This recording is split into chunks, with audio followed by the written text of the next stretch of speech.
السلام علیکم ورحمۃ اللہ وبرکاتہ۔ وہ میری ماں تھی، نوکرانی نہیں۔ ایک دن میں اور خالد صاحب آفس کینٹین پر بیٹھے چائے پی رہے تھے کہ میں نے ان کے ہمہ وقت کے بجھے بجھے سے رویے کی وجہ پوچھی۔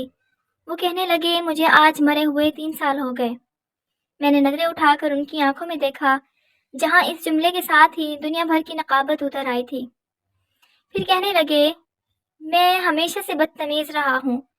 بچپن میں اسکول جاتے ہوئے ضد، کھانا کھاتے ہوئے نخرے، وہ نہیں یہ کھانا ہے، یہ نہیں وہ کھانا ہے۔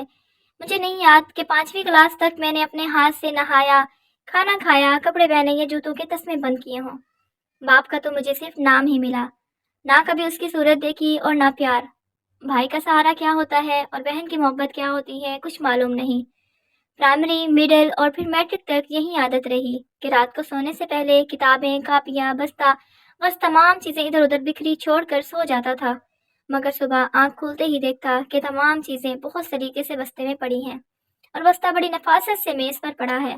مجھے لاکھ بار کہا جاتا تھا کہ دودھ پی کر سونا، مگر میں نہیں پیتا تھا، لیکن جب صبح اٹھتا تو لبِ شیریں اور منہ کا ذائقہ بدلا ہوتا۔ پہلے پہل تو پتہ نہیں چلتا تھا، مگر آہستہ آہستہ پتہ چل گیا کہ رات نیند میں ہی دودھ پلا دیا جاتا۔ رات کو کبھی آنکھ کھلتی تو دیکھتا کہ بارش ہو رہی ہے اور مجھ پر کمبل ڈال دیا گیا ہے کہ سردی نہ لگے۔ مجھے ہمیشہ گھر میں 2 ہی چیزوں سے بڑی چڑ رہی، ایک 11 سے 13 گھنٹے تک ہاتھ سے چلائی جانے والی سلائی مشین سے، اور دوسری روٹی کے کناروں سے کہ ان پر اکثر گھی لگنے سے رہ جاتا تھا، مگر روٹی کے وہ سوکھے ٹکڑے جو میں اتار دیتا تھا نہ تو کبھی گھر سے باہر فروخت ہوتے دیکھے اور نہ ہی کوڑا دان میں کبھی نظر آئے۔ اور جب بھی مجھے پیسے چاہیے ہوتے تو میں اسی سلائی مشین کا رخ کرتا جس سے مجھے چڑ تھی۔ جب بھی مجھے کبھی معمول سے ہٹ کر زیادہ پیسوں کی ضرورت ہوتی تو دیکھتا کہ گھر میں سلائی مشین کے چلنے کا دورانیہ 16 گھنٹے تک جا پہنچا ہے۔ مجھے یاد ہے کالج میں داخلے کے وقت مجھے 1500 روپیہ چاہیے تھا۔ میں نے گھر آ کر بتا دیا۔ اسی رات 2 بجے کے قریب میری آنکھ کھلی تو گھر کے برآمدے میں کچھ کھٹپٹ میں ہوتی محسوس ہوئی۔ ذرا مزید غور کرنے پر یہ بھی محسوس ہوا کہ جیسے کوئی گھٹی گھٹی سسکیوں کے ساتھ رو رہا ہو۔ چپکے سے برآمدے میں جا کر دیکھا تو موٹے شیشے کا چشمہ لگائے میری ماں جانے کب سے مشین میں دھاگا ڈالنے کی مسلسل کوشش کر رہی ہے اور ساتھ ساتھ آنسو بھی گر رہے ہیں۔ میں نے پوچھا، کیا کر رہی ہیں ماں؟ ماں نے چونک کر میری طرف دیکھا اور جلدی سے آنسو صاف کرتے ہوئے اور چہرے پر مسکراہٹ سجاتے ہوئے بالکل صاف آواز میں کہنے لگی، وہ سامنے والی سوریا کے بھائی کی شادی ہے تو اس نے کہا ہے کہ صبح تک 2 سوٹ سلائی کر دو، اس لیے بیٹھی ہوں، لیکن دھاگا سوئی میں نہیں ڈل رہا۔ اس دن مجھے ماں کی حالت اور آنسو دیکھ کر احساس ہوا کہ مجھے کوئی چھوٹا موٹا کام کرنا چاہیے۔ میں مناسب کام بھی ڈھونڈتا رہا اور پڑھتا بھی رہا۔ ادھر ایف اے مکمل ہوا اور ادھر آفس میں کام مل گیا۔ میں نے گھر جا کر ماں کو بتایا تو وہ خوشی سے نہال ہو گئی۔ پوری شکر پارے لا کر محلے میں بانٹے۔ ایک دن میں کام سے گھر آ کر لیٹ گیا۔ تھوڑی تھکاوٹ ہو رہی تھی، پاؤں چارپائی سے لٹکائے ہی سو گیا۔ جب اٹھا تو دیکھا کہ خلاف معمول آج نہ جوتے میری پاؤں سے اترے تھے اور نہ ہی کھانا بنا تھا۔ ماں کو آواز دی، ماں ماں اٹھ، بھوک لگی ہے۔ ماں چیخ چیخ کر رویا، بازارے منتیں اور ترلے کیے، مگر شاید ماں اب کی بار اٹھنے کے لیے نہیں سوئی تھی۔ ماں کے بعد وہ گھر چھوڑ دیا، قبرستان لگتا تھا۔ ادھر دیار غیر میں آ کر میں اپنا سارا کام خود کرتا ہوں تو سوچتا ہوں کہ میں نے کبھی جس کی خدمت نہ کی اور نہ کبھی آسائش اور سکون دیا، وہ میری ماں تھی، نوکرانی نہیں تھی۔ یہ کہتے ہوئے زاہد کے 2 موٹے موٹے آنسو رخسار پر بہہ گئے۔ ہماری دوسری کہانی کا ٹاپک ہے، میری ماں کی ایک آنکھ تھی۔ میری ماں کی ایک آنکھ تھی، وہ میرے اسکول کے کیفیٹیریا میں خانسامہ تھی، جس کی وجہ سے میں شرمندگی محسوس کرتا تھا، اس سے نفرت کرتا تھا۔ میں 5ویں جماعت میں تھا کہ وہ میری کلاس میں میری خیریت اور دریافت کرنے آئی۔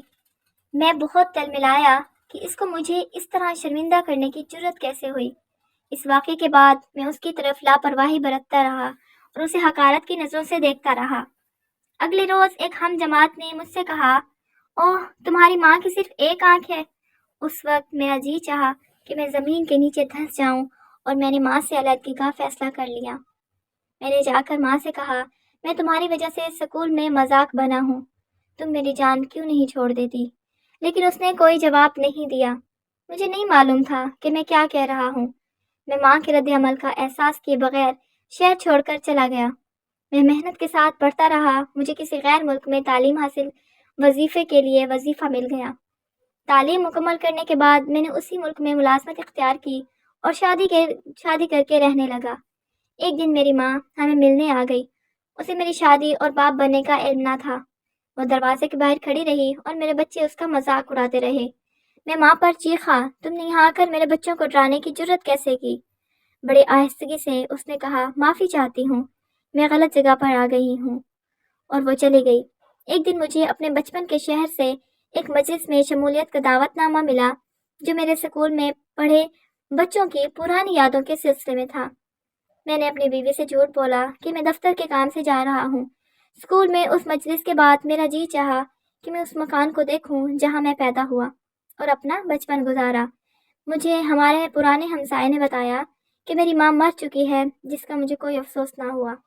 ہمسائے نے مجھے ایک بند لفافے میں خط دیا کہ وہ ماں نے میرے لیے دیا تھا۔ میں بادل نخواستہ لفافہ کھول کر خط پڑھنے لگا۔ لکھا تھا، میرے پیارے بیٹے، ساری زندگی تو میرے خیالوں میں بسا رہا۔ مجھے افسوس ہے کہ جب تم ملک سے باہر رہائش اختیار کر چکے تھے تو میں نے تمہارے بچوں کو ڈرا کر تمہیں بیزار کیا۔ جب مجھے معلوم ہوا کہ تم اپنے اسکول کی مجلس میں شمولیت کے لیے آؤ گے تو میرا دل باغ باغ ہو گیا۔ مشکل صرف یہ تھی کہ میں اپنی چارپائی سے اٹھ نہ سکتی تھی کہ تمہیں جا کر دیکھوں۔ پھر جب میں سوچتی ہوں کہ میں نے ہمیشہ تمہیں بیزار کیا تو میرا دل ٹوٹ جاتا ہے۔ کیا تم جانتے ہو کہ جب تم ابھی بہت چھوٹے تھے تو ایک حادثے میں تمہاری ایک آنکھ ضائع ہو گئی تھی؟ دوسری ماؤں کی طرح میں بھی اپنے جگر کے ٹکڑے کو ایک آنکھ کے ساتھ پلتا بڑھتا اور ساتھ ہی بچوں کے تانے سنتا نہ دیکھ سکتی تھی، سو میں نے اپنی ایک آنکھ تمہیں دے دی۔ جب جراحی کامیاب ہو گئی تو میرا سر فخر سے بلند ہو گیا تھا کہ میرا بیٹا دونوں آنکھوں والا بن گیا ہے اور وہ دنیا کو میری آنکھ سے دیکھے گا۔ اللہ تعالیٰ ہم سب کو اپنے والدین کی خدمت کرنے کے، ان کی عزت کرنے کی توفیق عطا فرمائے۔ آمین ثم آمین۔